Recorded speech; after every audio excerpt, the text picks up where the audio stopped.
one or two of the main points that you hope that audience members will take away with them on this topic?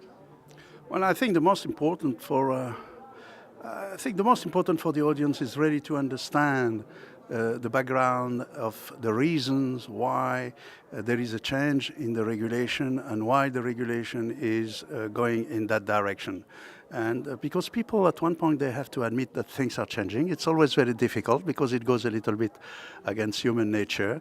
And especially if you are used to a business model, you don't feel like, getting things changed because it has been working for 10 years. So why not for another 10 years and so on and so forth. So it's important because CIFA is a think tank. So it's a free debate between professionals and experts and freely discussing about the situation today and how we could improve the situation for tomorrow. This is really what we are trying to do.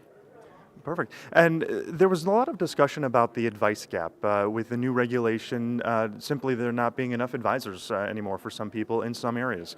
How do we overcome that? And maybe in terms of advisors in the change, what about the clients, the end client, who maybe just decides not to seek advice? Is that something that's beneficial to them?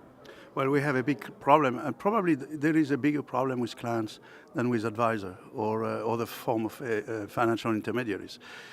We do have a serious problem because there is a lack of financial education amongst the public in general. So it means that the people, okay, if you are a very sophisticated businessman with a lot of money and you can easily buy whatever advice or whatever information you need to make your mind about something. Now, if you are the poor taxi driver, and you are just exposed to the fact that you have to make a little bit of saving for your old age, then there is definitely a problem. Because most of the people, you will be very surprised, but they are absolutely unable to calculate a percentage, for example. So the real cost of a loan or the real cost of a return. And on the top of that, we are living in a very strange period.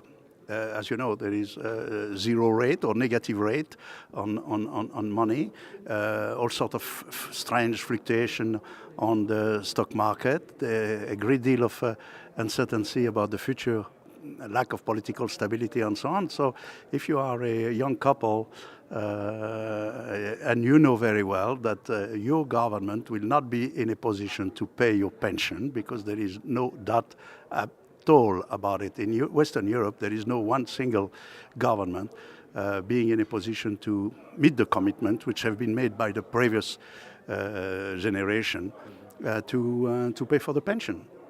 So it's probably the most crucial issue is the lack of financial education of the public. And the advisor, who obviously needs to make a living out of his profession, is definitely going to neglect that part of the population, not being in a position to pay for his advice. And so this is where we do have a problem. And I don't think that there is a solution. Or if there is a solution, I'm not aware of what the solution is.